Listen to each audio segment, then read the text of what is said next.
Hello दोस्तों, आप सभी का स्वागत है आपके लर्निंग प्लेटफॉर्म आओ मिलकर सीखे में। तो जैसा आपको मालूम ही है कि मैं साइंस में विज्ञान के जैव प्रक्रम पार्ट को चला रहा था और पार्ट 1 और पार्ट 2 इसका कंप्लीट हो चुका है। आज फाइनली पार्ट 3 के बारे में बात करने जा रहे हैं और आज यह चैप्टर पूरी तरह से समाप्त हो जाएगा। वीडियो ये ज़्यादा लंबा नहीं होगा, वीडियो को पूरा बिना स्किप करिए देखिएगा। ज़्यादा से ज़्यादा 18 से 20 मिनट का यह वीडियो होने वाला है। चलिए शुरुआत करते हैं जैव प्रक्रम के पार्ट 3 के बारे में। ज़्यादा समय नहीं लेंगे और आगे बढ़ते हैं। सबसे पहले चर्चा करते हैं, क्वेश्चन नंबर 50 तक हो चुका था, 51 से शुरुआत करेंगे। तो 51 पहुंचने के लिए थोड़ा सा समय लगेगा, वेट करिए आप लोग। ओके, ये रहा।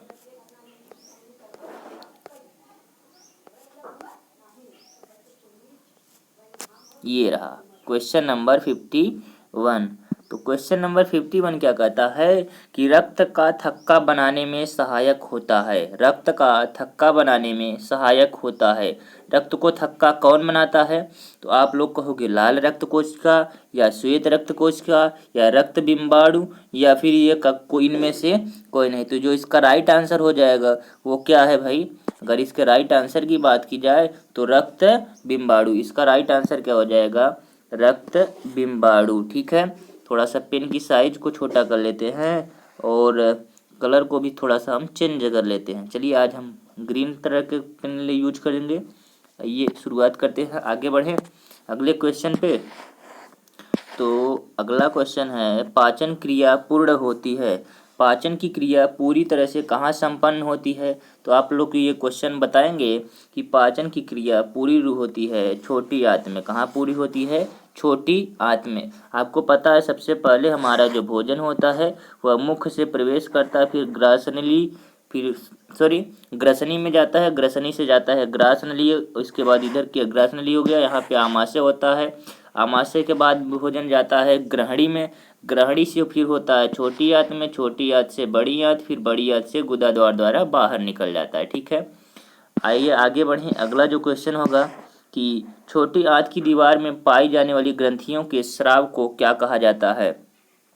जब छोटी आंत होती है उसमें जो ग्रंथियां होती है उससे जो स्राव निकलता है उसे क्या कहा जाता है? तो उसके बारे में अगर हम बात करें तो उसे कहा जाता है ए एवं बी दोनों। कौन कौन सा? आंत रस भी निकलता है और जठर रस भी निकलता है, सॉरी से सक्कस एंटीरिकस भी निकलता है। तो इसका राइट आंसर क्या हो जाएगा? ऑप्शन नंबर डी, ए और बी दोनों। आंत-रस तो निकलबे करता है, उसके साथ साथ सक्कस एंटीरिकस भी निकलता है। आए आगे बढ़ें और अगला जो क्वेश्चन है, एक वयस्क मनुष्य के दांत कितने होते हैं? एक वयस्क मनुष्य के कितने दांत होते हैं? तो आपको पता होगा मनुष्य में तो 32 दांत होते हैं। वहीं अगर कहें कि दूध के दांत कितने होते हैं तो 20 दांत होते हैं। कितने दांत होते हैं? 20 दांत किसके होते हैं? दूध के दांत होते हैं। चलिए आगे बात करें। अगला जो क्वेश्चन है इसी तरह से, एक मिनट, ओके। हाँ, अगला जो क्वेश्चन है वो क्या कहता है, मछली के हृदय में कोष्ठों की संख्या कितनी होती है? मछली के हृदय में कोष्ठों की संख्या कितनी होती है? बात करें मछली के हृदय में कोष्ठों की संख्या तो 2 होती है। कितना होती है? 2। तो इसका राइट आंसर क्या हो जाएगा? 2। आगे बढ़े, अगला जो क्वेश्चन है, अगला क्वेश्चन कहता है कि स्वाद कलिकाएं पाई जाती हैं। स्वाद कलियां कहाँ पाई जाती हैं? तो स्वाद कलियों की अगर बात की जाए तो स्वाद कलियां जीभ के ऊपरी सतह पर पाई जाती हैं। कहाँ पाई जाती हैं? जीभ के ऊपरी सतह पे। जो जीभ होता है इसका अगला जो भाग होता है यह मीठे को मीठे को बारे में बताता है। किसके बारे में? मीठे को। इधर जो होता है यह खट्टा दर्शाता है, इधर भी खट्टा दर्शाता है। साइड साइड वाला खट्टा और पीछे वाला जो भाग होता है वह कड़वा दर्शाता है। क्या दर्शाता है? कड़वा, या फिर कह सकते हो तीखा दर्शाता है पीछे वाला भाग। ठीक है, आइए आगे बढ़ें। अगला जो क्वेश्चन है, आमाशय के अग्रभाग को क्या कहा जाता है? आमाशय के अग्रभाग को क्या कहा जाता है? ठीक है, आमाशय का जो अग्रभाग होता है उसे क्या कहा जाता है? ठीक है, अगला जो क्वेश्चन है, आमाशय के अग्रभाग को क्या कहते हैं? तो आमाशय का जो अग्रभाग होता है उसे कहा जाता है, उसका राइट आंसर हो जाएगा कार्डियक क्या होता है, आमाशय का अग्रभाग जो होता है कार्डियक। हमने आपको समझाया था कि जो आमाशय होता है इसके 3 भाग होते हैं। ऐसे आमाशय होता है, एक होता है कार्डियक, एक होता है फंडिक और एक होता है भैया पाइलोरिक। ये जो होता है पाइलोरिक होता है और ये हो गया फंडिक और ये हो गया कार्डियक। तो इसकी 3 भाग होते हैं, कार्डियक, फंडिक और पाइलोरिक। आगे बढ़ें, अगला जो क्वेश्चन है कि मुख गुहा का पिछला भाग क्या कहलाता है। मुख गुहा का पिछला वाला भाग क्या कहलाता है। तो मुख गुहा का जो पिछला भाग होता है उसे ग्रसनी कहते हैं। क्या कहते हैं, ग्रसनी कहते हैं। पीछे वाले भाग को कहते हैं ग्रसनी, जिसे अंग्रेजी में फायरिंग्स कहा जाता है। क्या कहा जाता है, फायरिंग्स इसे अंग्रेजी में कहते हैं। आगे बढ़ें, अगला जो क्वेश्चन है कि निम्नलिखित में से कौन सजीव के मुख्य लक्षण है। सजीव का मुख्य लक्षण क्या है, स्थानांतरण या फिर श्वसन या फिर प्रकाश संश्लेषण या फिर इनमें से सभी।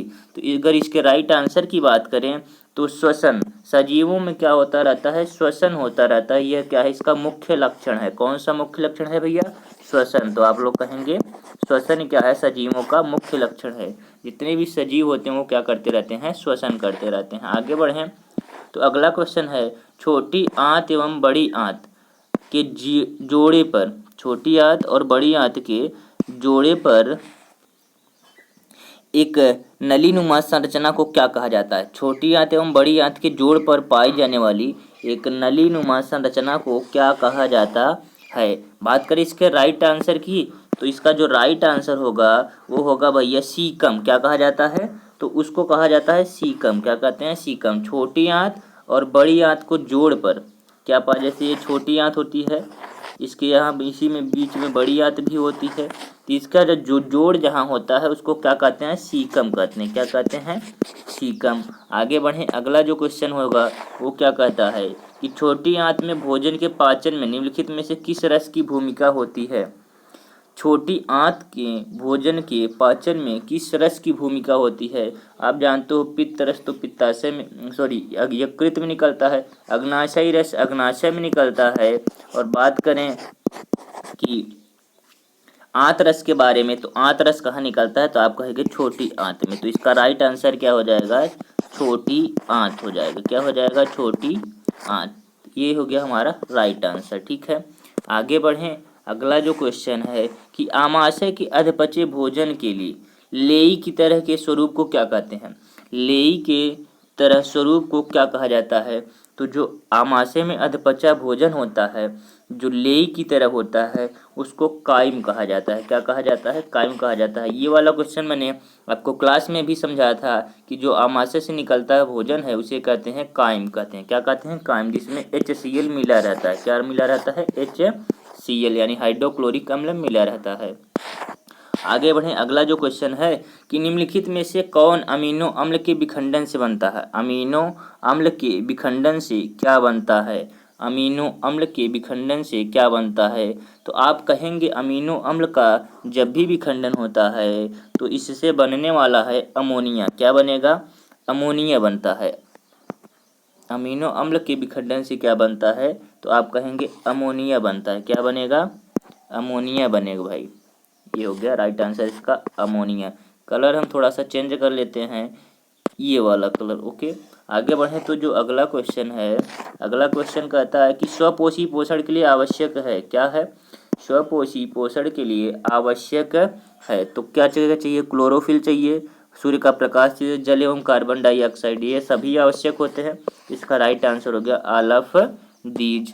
आगे बढ़ें, अगला क्वेश्चन, चाइल्ड का अवशोषण कहाँ होता है। चाइल्ड का अवशोषण कहाँ होता है, क्वेश्चन हमारा है चाइल्ड का अवशोषण कहाँ होता है। तो इसका राइट आंसर हो जाएगा इलियम में। कहाँ होता है, इलियम में। हमने आपको समझाया था जो हमारा छोटी आंत होता है उसके 3 पार्ट होते हैं, इलियम, एक तो इलियम होता है, एक होता है जेजुनम होता है, एक होता है डेडुनम होता है।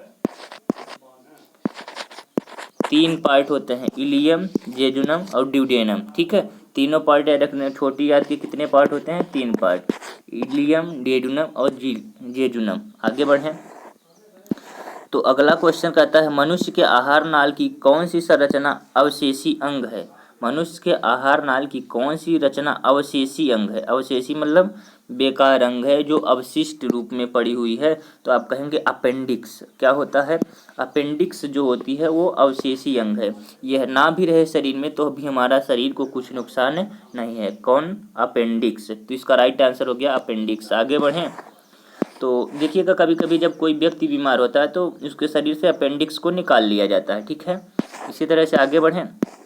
दांत के अस्थि क्षय का कारण है, दांत के अस्थि क्षय का कारण है, जो दांत की हड्डियां होती हैं वो क्षय हो जाता है यानी खराब हो जाता है, तो इसका कारण क्या है? मीठी चीज़ का खाना, बैक्टीरिया द्वारा अम्ल निर्माण करना, दांतों की सफाई न करना, इनमें से सभी। तो इसका राइट आंसर हो जाएगा ऑल ऑफ दीज। ऐसे कारण आप सभी होते हैं जो कि मीठी चीज़ खाते हो तो भी दिक्कत है, बैक्टीरिया द्वारा अम्ल का निर्माण किया जाता है, जो भी कीटाणु होते हैं वहाँ पे अम्ल का निर्माण करते हैं, इससे भी हमारे दांत खराब होते हैं, और दांतों की यदि हम सफाई नहीं करेंगे तो ये खराब होंगे ही होंगे। आगे बढ़ें। अगला क्वेश्चन कहता है कि डेंटाइन के ऊपरी दांतों की सुरक्षा हेतु पाई जाने वाली कठोर परत को कहते हैं क्या? क्या कहते हैं? डेंटाइन के ऊपरी दांतों की सुरक्षा हेतु पाई जाने वाली कठोर परत को क्या कहते हैं? इनैमल कहते हैं, कैनाइन कहते हैं, दंत प्लाक कहते हैं, या फिर मोलर प्लाक कहते हैं। तो इसको कहते हैं इनैमल। क्या कहा जाता है? इसका राइट आंसर हो जाएगा इनैमल। दांतों के ऊपर क्या पाया जाता है? इनैमल पाया जाता है। आगे बढ़ें। अगला जो क्वेश्चन है, पैरामीशियम में भोजन का अंतर्ग्रहण होता है, पैरामीशियम में भोजन का अंतर्ग्रहण होता है, किसका होता है? कोशिका मुख द्वारा। किसके द्वारा होता है? तो आप कहेंगे कोशिका मुख द्वारा। कोशिकाओं में एक मुख पाया जाता है, उसी द्वारा क्या होता है? भोजन का अंतर्ग्रहण होता है। आगे बढ़ें। प्रकाश संश्लेषी इकाई है, प्रकाश संश्लेषी इकाई है। अब इनमें से किसकी इकाई प्रकाश संश्लेषी है? तो आप कहेंगे ये जो हो जाएगा क्लोरोफिल की इकाई है। किसकी इकाई है? तो इसका राइट आंसर हो जाएगा क्लोरोफिल की इकाई है। आगे बढ़े। अगला क्वेश्चन है, प्रकाश संश्लेषण प्रक्रिया का मुख्य उत्पाद क्या है? प्रकाश संश्लेषण प्रक्रिया का मुख्य उत्पाद क्या है?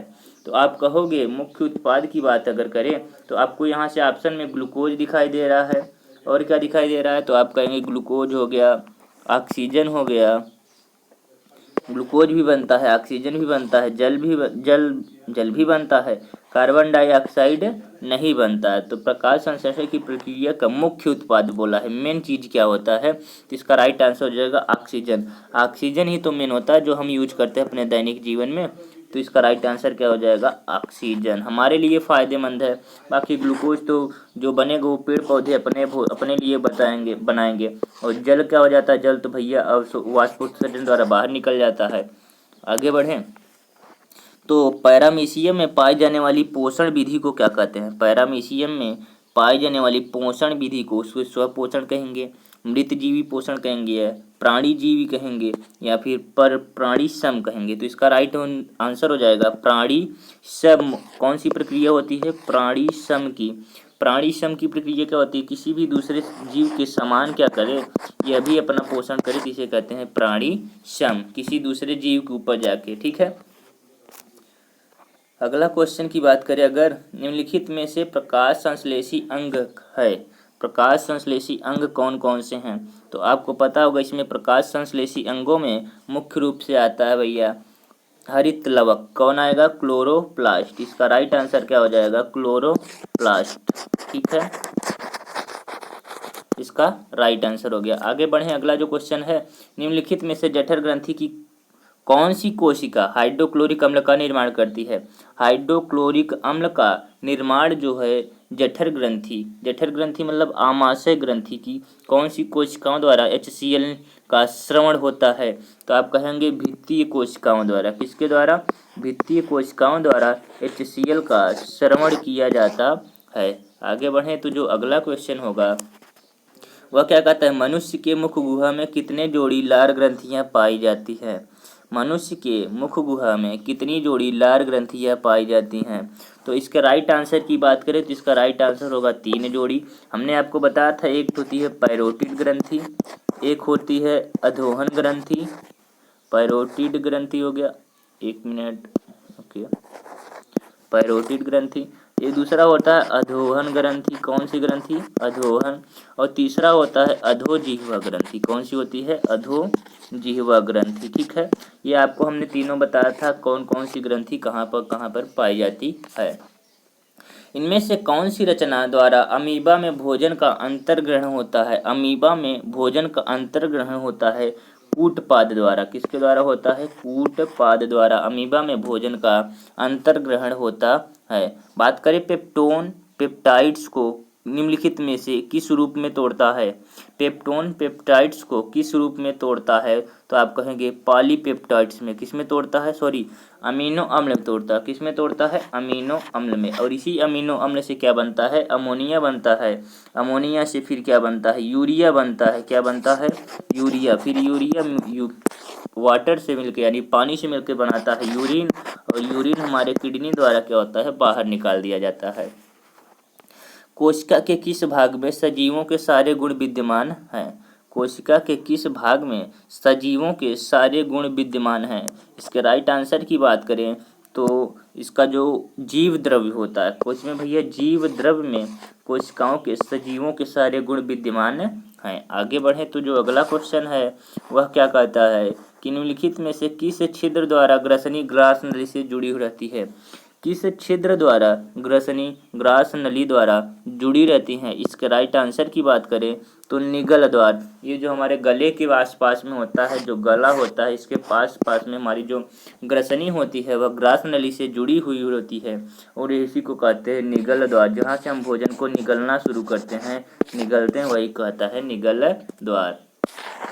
आगे बढ़े तो अमीबा का मुख्य भोजन है। अमीबा के मुख्य भोजन के बारे में बात करें तो इसका राइट आंसर हो जाएगा अमीबा का जो मुख्य भोजन है शैवाल के टुकड़े भी होते हैं, डाइटम एवं एक कोशिकीय जीव भी होते हैं, बैक्टीरिया होता है। मतलब इसका राइट आंसर हो जाएगा ऑल ऑफ दी, जिसका राइट आंसर हो जाएगा। अगला क्वेश्चन की बात करें, ग्रहणी भाग है। ग्रहणी किसका भाग है? मुख गुहा का, आमाशय का, छोटी आंत का या फिर बड़ी आंत का? तो जो ग्रहणी है इसको छोटी आंत का भाग समझा जाता है, माना जाता है। छोटी आंत का भाग माना जाता है। आगे बढ़ें तो जो अगला क्वेश्चन हमारा है कि वह विधि जिसमें जीव पोषक तत्वों को ग्रहण कर उनका उपयोग अपनी वृद्धि एवं जनन के लिए करते हैं उन्हें क्या कहते हैं? वह विधि जिसमें जीव पोषक तत्वों को ग्रहण कर उनका उपयोग वृद्धि एवं जनन के लिए करते हैं उन्हें क्या कहते हैं? उन्हें कहा जाता है पोषण। क्या कहा जाता है? पोषण कहा जाता है। इसका राइट आंसर हो गया पोषण। यदि आपको हमारे चैनल पर वीडियोज अच्छे लगे हैं तो वीडियो को लाइक करिएगा, चैनल को सब्सक्राइब करिएगा और अपने दोस्तों के साथ में शेयर करना मत भूलिएगा। वीडियो देखने के लिए आप सभी लोगों का तहे दिल से धन्यवाद।